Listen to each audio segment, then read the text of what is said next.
Hey, how you doing? Al here. Look, I'll make this really quick. I just want to thank you all for your amazing support. It's my understanding that I had over 80 million streams on Spotify this year. So if I'm doing the math right, that means I earned $12. So, enough to get myself a nice sandwich at a restaurant. So from the bottom of my heart, thanks for your support and thanks for the sandwich. From Hypebot, vinyl industry opposes dramatic shift in music store sales reporting. From Billboard, as AI grows, artists and labels consider who owns a voice. Not only that, we're also going to talk about the Senate passing the Fans First Act, fair use and support for federal protections against AI voice cloning and deepfakes, and so much more. It's so true, Jay. We've got so much to talk about. So let us start talking in just a moment, right about now. Stand by for transmission. This is London calling. Wake up! The revolution is at hand! Your morning coffee is on the air. On the air. On the air. On the air. On the air. On the air.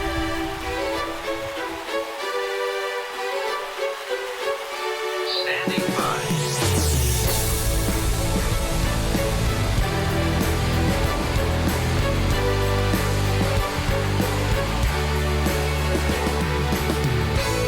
Your morning coffee, the weekly music news for the new music business. It's the highly curated, agitated, advocated, moderated, and liberated digital music information that you need to know. We are your digital music authority. And now from our studios in Hollywood, California, here's your hosts, Jay Gilbert and Mike Etchart.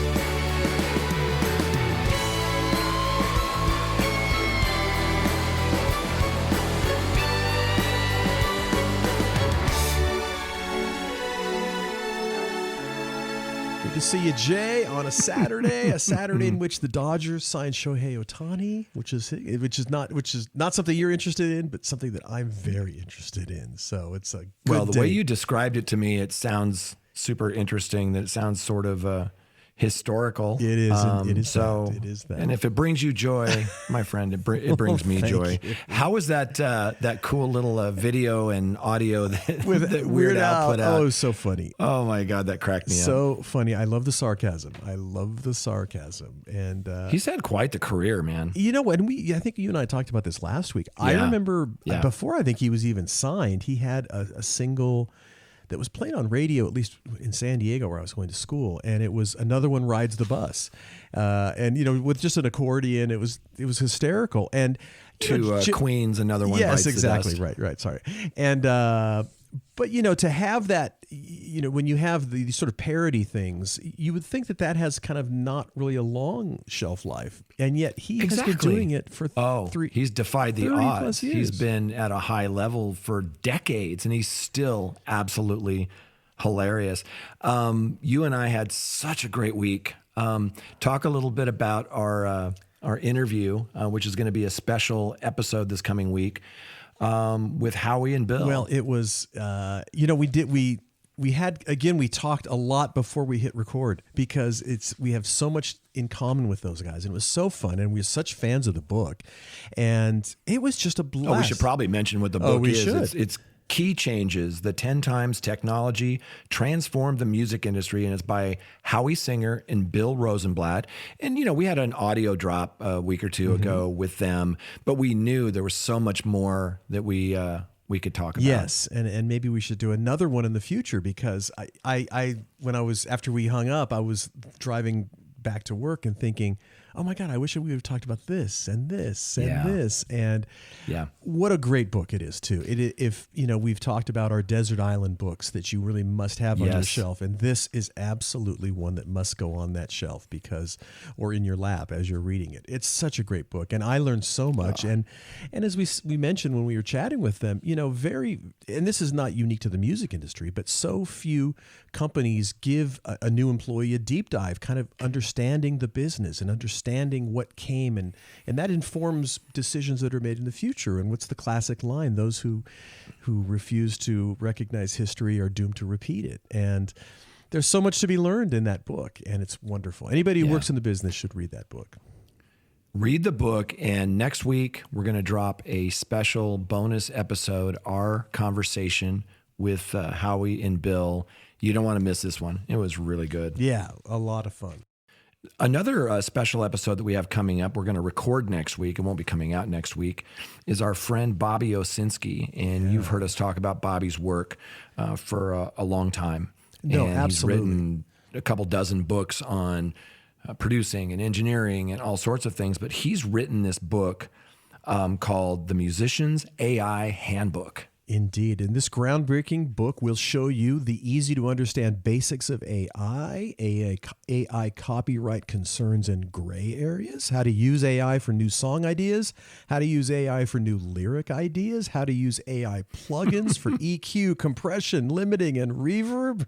And that's not it. There's more. It also is going to teach you online and plug-in AI mastering tools and secrets, how to create music and lyric videos with AI video generators, how to create top-notch graphics with AI image generators, how to use AI chatbots for music marketing, and AI prompt engineering secrets for best results, and a whole lot more. So stay tuned for a special conversation with our friend Bobby Owsinski. You don't want to miss that one either. No, not at all. And hey, how about this piece in the Ledger with our friend Glenn Peoples? This is Spotify's decision to lay off 17% of its workforce, examined in 6 graphs. And we love the Ledger, but boy, oh boy, oh boy, this is pretty brutal stuff, as it starts by saying Spotify's announcement this week that it was laying off 17% of its global workforce surprised a music business enjoying a renaissance.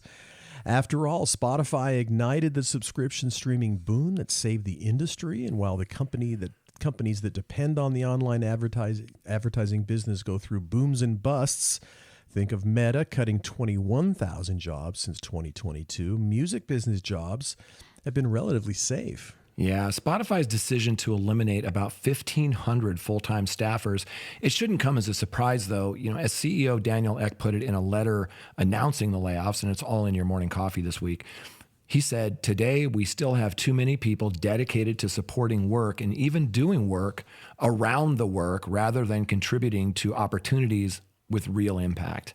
Yeah, over a decade and a half, Spotify pioneered a new model for music subscriptions by prioritizing growth over profit. While on-demand video streaming services such as Netflix frequently raise prices, Spotify left most of its prices unchanged until just last July.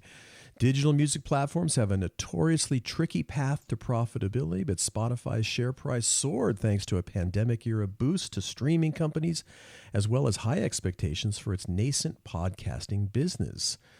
But by February of 21, as Spotify poured money into acquisitions and pricey podcasting content, the stock was trading at $364 and change per share, valuing the company at roughly $71 billion. Yeah, but by 2022, Spotify's investors, they'd run out of patience. The stock was trading at $110 on June 8th when Daniel Ek and CFO Paul Vogel shared an ambitious plan at the company's Investor Day presentation: $100 billion in annual revenue, 40% gross margin, and 20% operating margins. But to get there, Spotify would continue to scale its podcasting business and lean on its audio content acquisitions, The Ringer, Parcast, Megaphone, and Anchor, to help the format reach larger audiences. Now, Spotify also wants to do for audiobooks what it did for podcasts, piggyback on its massive base of music users, develop innovative products, and build a bigger market. And if you want to read, this is just an excerpt from Glenn Peoples' newsletter, The Ledger. Yeah, I was going to say, and having been on the other end of being laid off, my sympathies go out to the 17% of its global workforce that did get laid off, and that is a bummer. And I don't know if you read that story, but Paul Vogel, I think it was more optics than anything else. I don't think he did anything that was nefarious, but when they did the layoffs, the stock went up, and he cashed out millions of dollars in stocks, and they let him go. So he's no longer with the company. He was their CFO. And again, I think that was just more bad timing than and the optics involved in that. So great Ledger newsletter this week. Yes, indeed. Well, how about the Senate passing the Fans First Act, Jay? That's pretty interesting. Yeah, that was you and I were talking about this Recording Academy statement that was released, and I thought this was super interesting. It says it's been a productive week for ticketing reform in Congress, and the Recording Academy, they're encouraged by the steps being taken by our nation's leaders to protect artists and fans from dangerous ticketing practices. And you and I talk about this a lot. Thursday, the Senate introduced the Fans First Act, a giant step forward in fixing our broken ticket marketplace, which aims to improve transparency and limit deceptive practices. So Harvey Mason Jr., who's the CEO of the Recording Academy, said with the introduction of the Fans First Act today, the Recording Academy applauds Senators Klobuchar, Cornyn, Blackburn, Lujan, Wicker, and Welch for taking this important step towards comprehensive ticketing reform. As we work together to improve the ticket marketplace, we urge Congress to act on this bill quickly and continue its effort to protect both artists and fans by increasing transparency and limiting bad actors that take away from the joyous experience of live music. Yes, sir. Additionally, earlier this week, I think on Wednesday, the House Energy and Commerce Committee passed a ticketing reform bill out of committee. The bill includes many reforms that we've been pushing for, but doesn't include a critical provision regarding ticket price transparency. And they say, while we are encouraged that Congress remains committed to reforming the broken ticket marketplace, the bill that passed by the House Energy and Commerce Committee fails to include necessary protection for artists and fans regarding ticket price transparency. The Academy's full response to this can be found at their socials, LinkedIn, Twitter, and Facebook. But it'd be interesting to follow this and see where we go with it. Yeah, we're going to see where this ticketing reform goes. Another big announcement this last week was, I'll just read you the headline. It was A2IM, Recording Academy, and RIAA hit back at false, quote-unquote, binary choice presented by AI companies and their surrogates. The subheadline was, a Copyright Office filing takes apart sham arguments on fair use and urges support for federal protections against AI voice cloning and deep fakes. So in response to AI companies' unsubstantiated claims that copying of creative works in the ingestion or training of AI constitutes fair use, the music organizations responded, and quote, the first principle of copyright is to promote human creative endeavors. That purpose is served by protecting human creators from having their works used to develop generative AI models that threaten to displace human creators by producing outputs that do not embody human creativity while supplanting works of human creativity in the marketplace. Such uses will rarely, if ever, be fair uses. Yeah, the filing also urges support for federal legislation that creates a uniform nationwide baseline to ensure that AI systems can't unfairly exploit artist expression, creative contributions, voices, and likenesses without their consent. Legislation that seeks to protect against AI voice cloning and deepfakes is currently under consideration in the U.S. Senate. Similar legislation is expected to be introduced shortly in the House of Representatives. In addition, A2IM, Recording Academy, and the RIAA asked the office to, number one, reaffirm that only works of human authorship are entitled to copyright protection, not synthetic content output by an AI system based on prompts. Right. And number two, support non-copyright legislation that creates mandatory record keeping and disclosure standards so that the copyright owners will have access to the data that they need to enforce their rights. And number three, support legislation to create an administrative subpoena process and evidentiary presumption to acquire such records. Yeah. Number four, support market-based licensing solutions and reject government-driven approaches such as statutory or extended collective licensing for AI developers.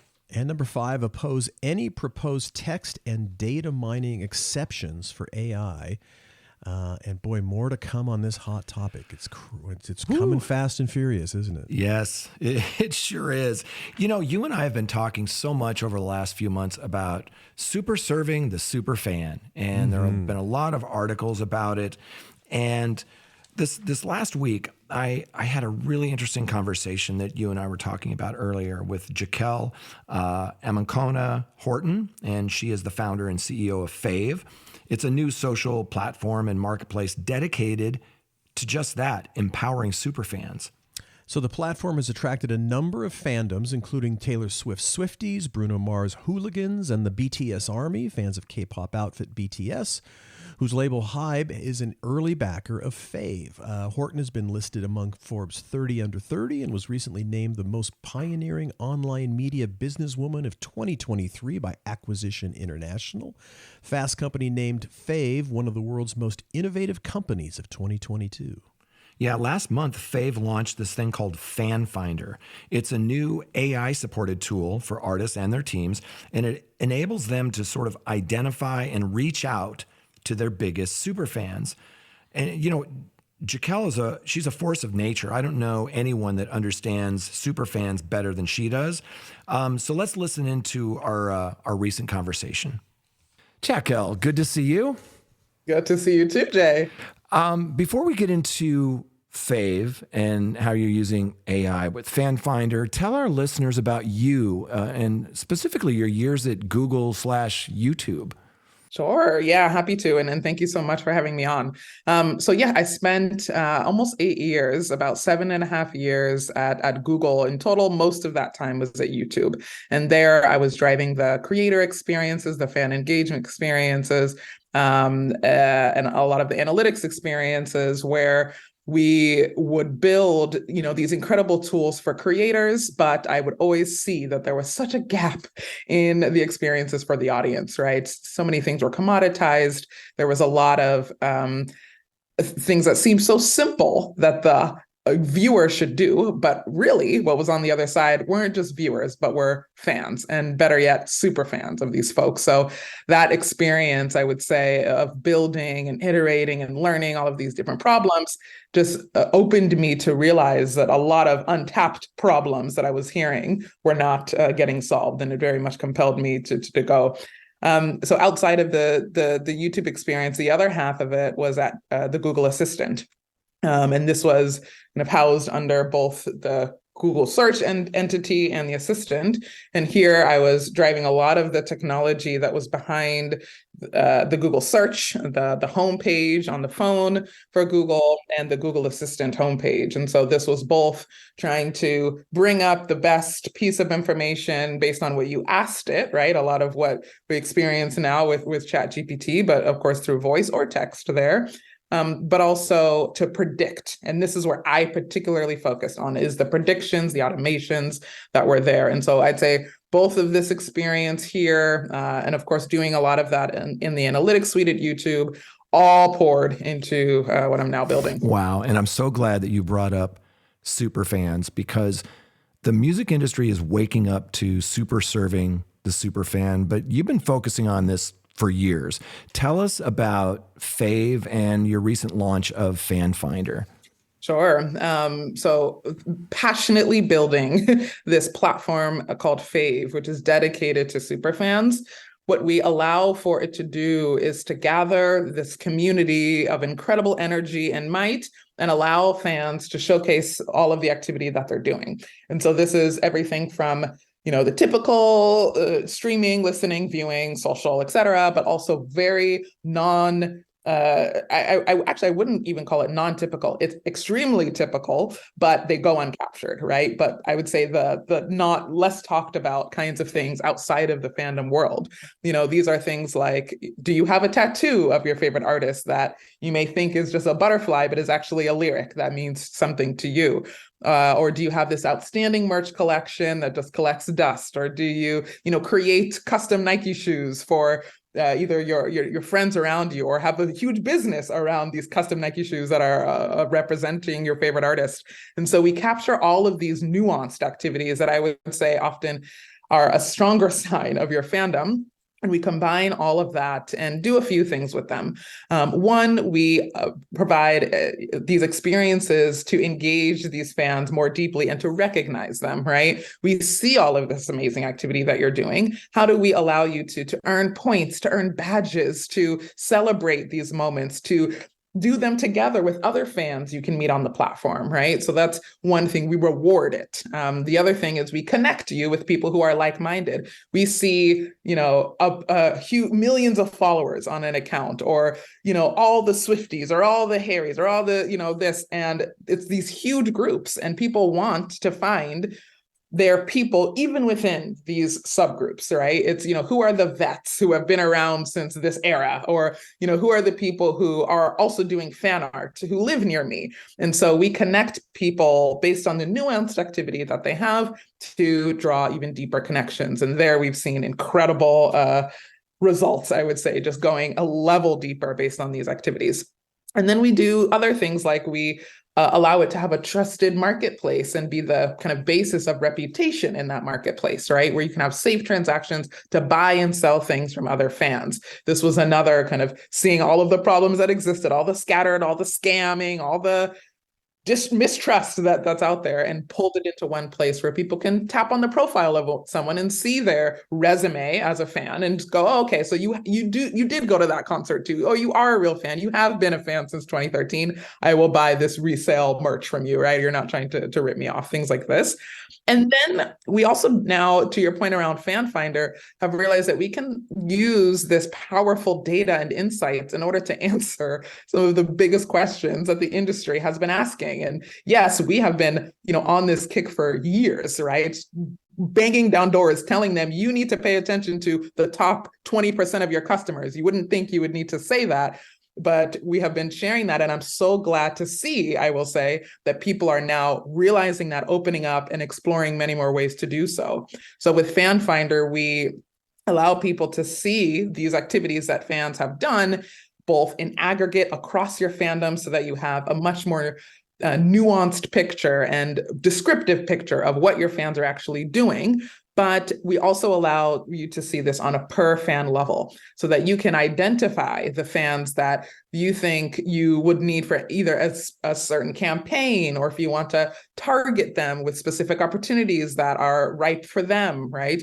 Or to get in contact with them to also reward them, or to do, something specific there. And so, this is being able to see, hey, this is Catherine. She lives in Puerto Rico. She's also a fan artist, but she's never purchased a piece of merch. So how do you, allow her to maybe get a 10% discount, or work with, other fans to be able to pull something together to design something for her, right? These kinds of things that allow you to see that one person, but also the group of 50 people that may apply to a certain criteria that you're looking for, or again, kind of a fandom as a whole, to find out what they're doing, when they're doing it, at what frequency, how often, right? It's just this demystification of your fandom, right? Yeah.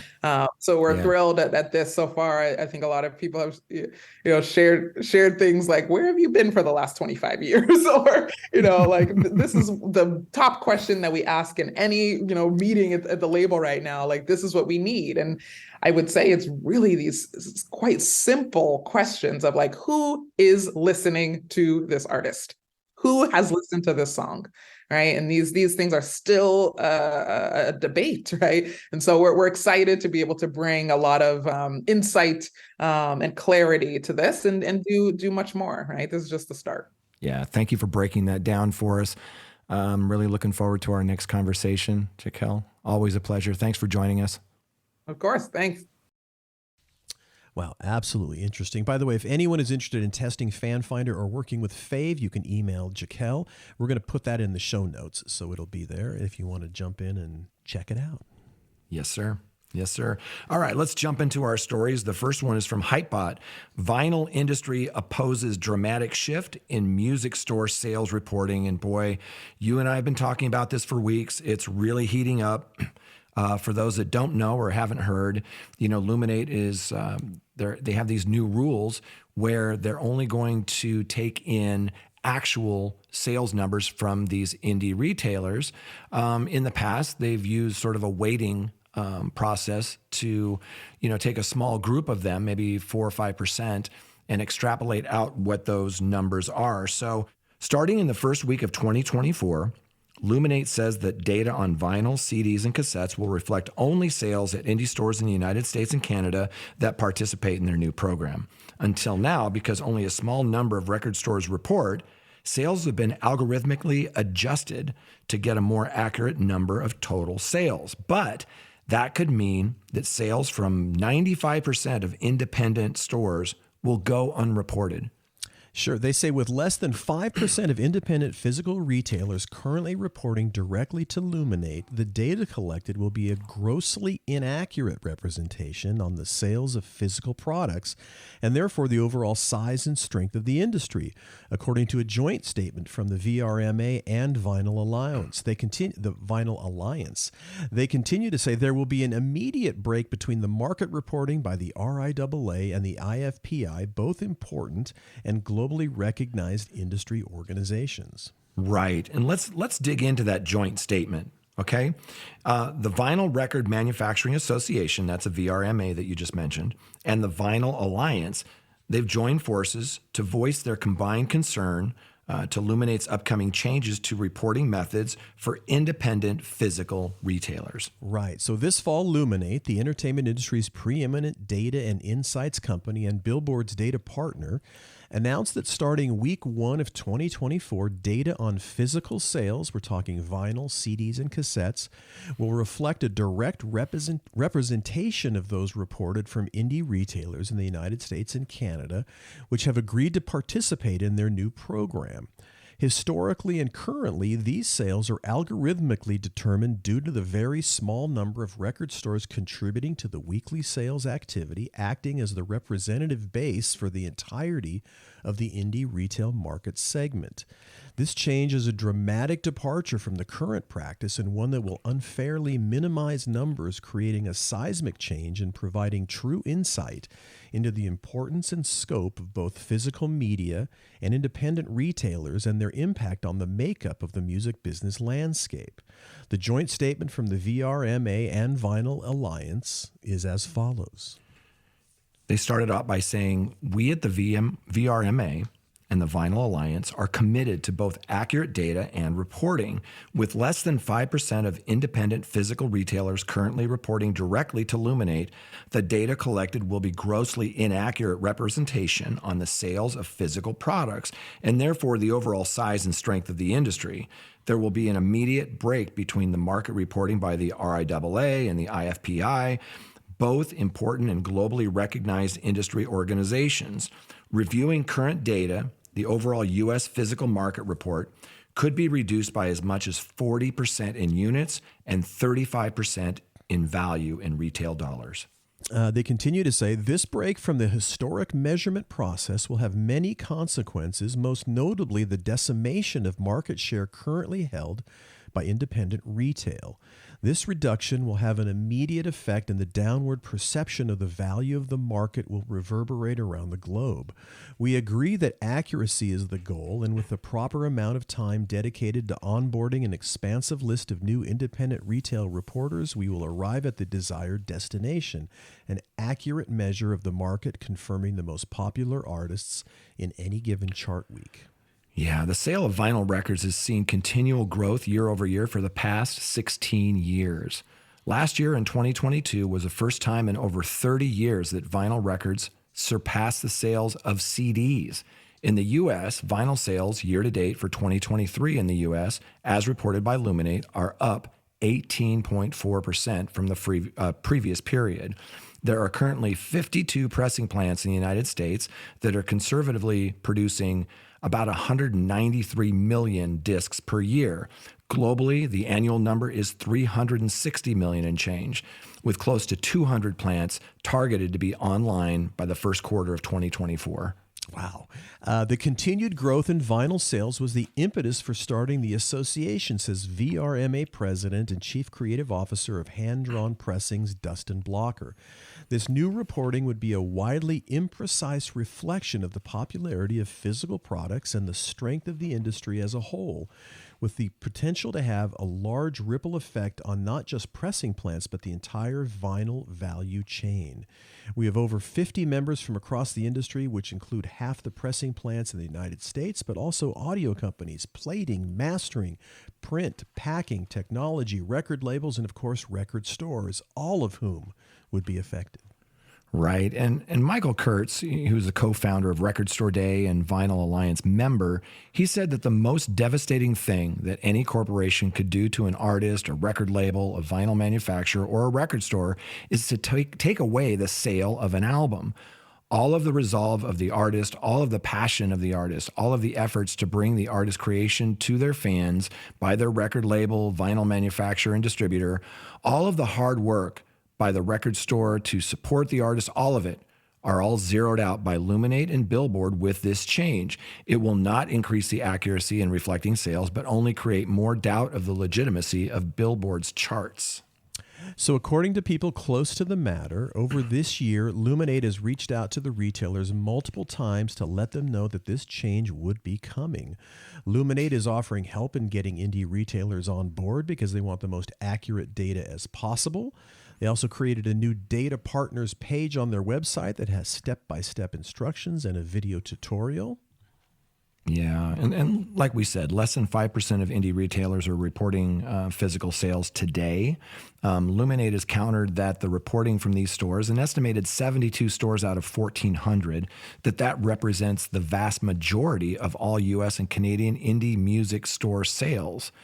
A2IM, which is the American Association of Independent Music, they're calling on Luminate just to pause the implementation until store adoption exceeds 75%. So, wow, it's a tough situation right now. Yes, and I don't know where that's going to land, but I hope it works out. And and it harkens back to basically the changeover from reporting to Billboard charts to having SoundScan back in 1991. That was also a bumpy ride, to say the least. I remember it well. Yes, I'm sure you do. So we'll see where that lands. But by the way, before we jump to our next story, Jay, we got to reach out and thank our sponsors. What do you say? We get rolling and we just kind of space out, quite frankly. We get caffeinated, we get talking, and we just go too darn fast. But let's jump back and say, hey, the Your Morning Coffee podcast is brought to you by our friends over at Bandzoogle. Built by musicians for musicians, Bandzoogle is an all-in-one platform that makes it easy to build a beautiful website and EPK for your music. All the features you need for a professional website are already built in.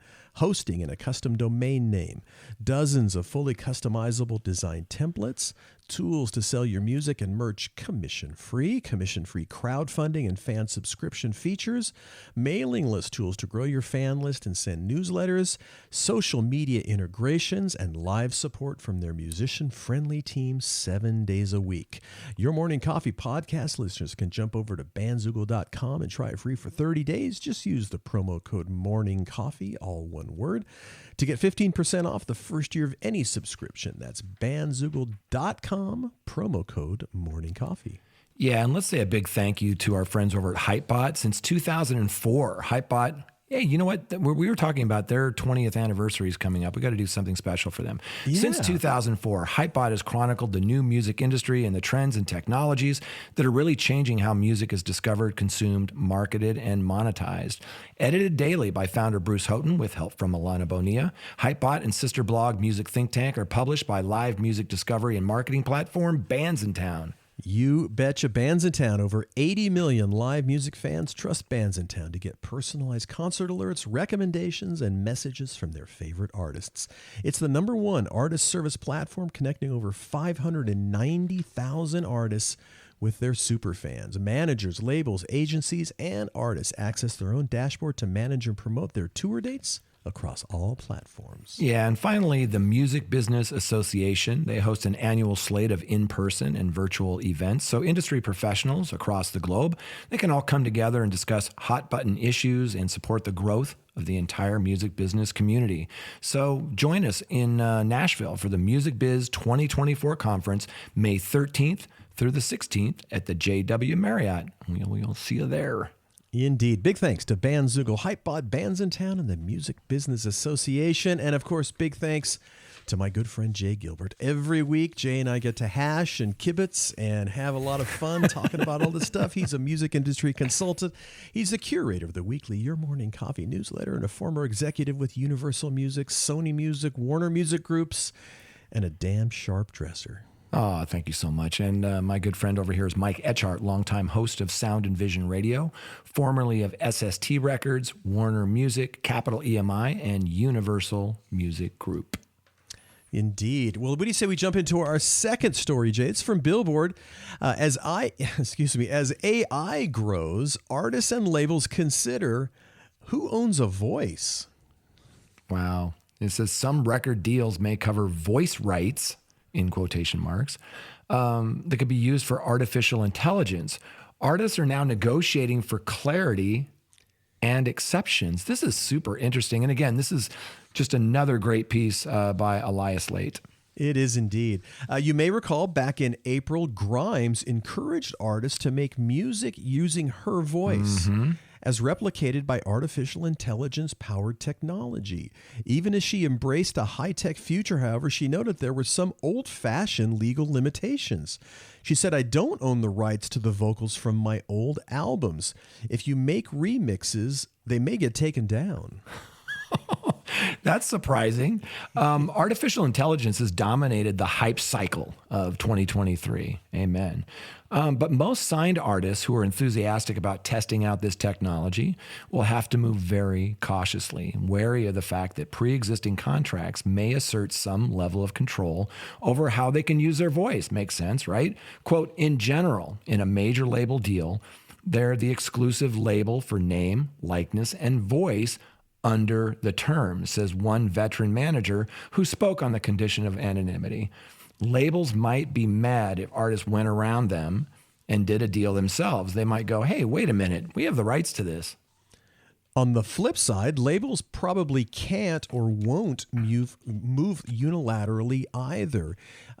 This same person, I think, said, in our agreements in a handful of territories, we've been getting exclusive name, image, likeness, and voice rights in connection with recordings for years.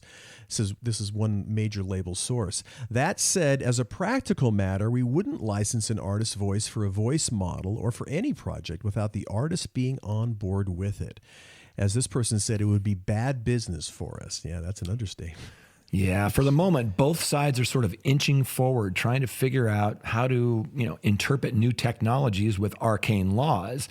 Aaron Sachs, who manages several artists, he puts it, it's an odd time because the government hasn't stepped in and put down real guidelines around AI. Actually, that was a Dan Smith, general manager of the dance label Armada Music. That means guidelines must be drawn via pre-existing contracts, most of which were not written with AI in mind and often vary from one artist to the next. Take a recent artist deal sent out by one major label and reviewed by Billboard. Under the terms, the label has the, in quotation marks, exclusive right to record artist performances, with performance broadly defined to include singing, speaking, or such performance itself as the context requires. The word recording is similarly roomy. Any recording of sound by any method and on any substance or material, whether now or hereafter known. Wow, we're going to have to get some of our music industry attorney friends on because there's so much going on here, and we haven't landed the plane as far as some of these rules and regulations and guidelines. And someone in this deal probably couldn't easily go rogue and build a voice cloning model on newly recorded material without permission. Even to participate in YouTube's recently announced AI voice generation experiment, some artists needed to get permission in a form of a quote-unquote label waiver, according to Audrey Benolid, a partner at Myman Greenspan, Fox Rosenberg, Mo Bassler, Younger and Light. Boy, that's a lot of names. In an interview, about YouTube's new feature, Dennis Hassibis, CEO of Google DeepMind, said only that it's been complicated to negotiate deals with various music rights holders. Even after an artist's deal ends, if their recordings remain with a label, they would have to be careful to only train voice cloning tech with material that isn't owned exclusively by their former record company. Boy, the plot thickens. It does. It's not just artists, though, that are interested in AI opportunities. Record labels stand to gain from developing licensing deals with AI companies for their entire catalogs, which could in turn bring greater opportunities for artists who want to participate. At the Made on YouTube event in September, Warner Music Group CEO Robert Kinsel said that it's the label's job to make sure that artists who lean into AI benefit. At the same time, he added, it's also our job together to make sure that artists who don't want to lean in are protected. Right. In terms of protections, major label deals typically come with a list of approval rights. Artists will ask that they get the chance to sign off on any sample of their recordings or the use of one of their tracks in a movie trailer. Quote, we believe that any AI function is just another use of the talent's intellectual property that would take some approval by the creator. That makes sense. And that was a quote from Leron Rogers, partner at Fox Rothschild. In many states, artists also have protection under the right of publicity, which says that people have control over the way others can exploit their individual identities. Under that umbrella is where things like the right to your voice, your face, your likeness are protected and can't be mimicked because it's unfair competition, says Lulu Panton, founder of Loop Legal. But because those laws are not federal, they're inconsistent, and every state's laws are slightly different. Not all states specifically call out voices, for example. So there's concern that that's not going to provide robust protection given how ubiquitous AI has become already. And then it says in quotation marks, a lack of federal law also limits the government's ability to push for enforcement abroad. Yeah, and to that end, a bipartisan group of senators recently introduced a draft proposal of the No Fakes Act, and we've talked about this a little bit, which would enshrine a federal right for artists, actors, and others to take legal action against anyone who creates unauthorized digital replicas of their image, voice, or likeness. Artists would now gain leverage they didn't have before, says Mike Pelsinski, former VP of strategy at SoundCloud, who serves on the advisory board of the company Voice Swap AI. While the entertainment industry tracks No Fakes progress, Smith from Armada believes we will probably start to see more artist agreements that are addressing the use of your voice. Sure enough, Benwald says that in the new label deals for her client, she now asks for approval over any use of an artist's name, likeness, or voice in connection with AI technology. Express written approval should be required prior to a company reproducing vocals, recordings, or compositions for the purpose of training AI platforms, agrees Matthew Gorman, a lawyer at Cox & Palmer. Yeah, such a great piece by Elias Late. This is such a hot topic right now. And, you and I have been talking about this a lot lately. There's a little bit of confusion in the marketplace because we have some very well-known industry attorneys and experts saying that anything that is created with AI, can't be copywritten. Mm-hmm. But it's more complicated than that. When we talk to some of our other friends that are music industry attorneys, they're saying that either A, we can use the current laws that are on the books, like for sampling for some of these things, but B, that if you're drawing from someone's body of work, that, there's a gray area there. They need to have these laws in place, and they're slowly sort of, coming out. But this came up on us so fast. We talked last week how we've been talking about AI for years. I mean, we were talking about it at the Music Tectonics conference 5 years ago, and Martin Clancy had his book 8 years ago. But we all thought it was sort of futuristic, that this was going to be down the road. And all of a sudden, it's in the mainstream now. People are talking about it everywhere. Well, and there's just so many elements and components to what AI is. You can talk about the training, you can talk about deep fakes, you can talk about all kinds of different things. And it is so broad that that's really makes it so complicated. And I think that's a good point, because you were talking earlier about, the Bobby Owsinski book and some of those topics.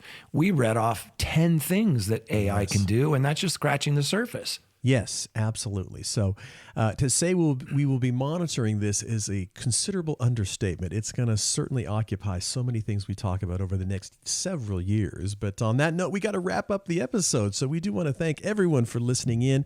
If you enjoy our show, we would certainly appreciate it if you tell just one friend. Just one. Just one. That's all we say. And of course, a big thanks to Bandzoogle, Hypebot, Bands in Town, and the Music Business Association. We could not do it without their undying support, and we appreciate that as well. So we hope everyone has a wonderful week. Thanks for listening in this week. And Jay and I will be back, not coincidentally, next week for the next episode of the Your Morning Coffee Podcast.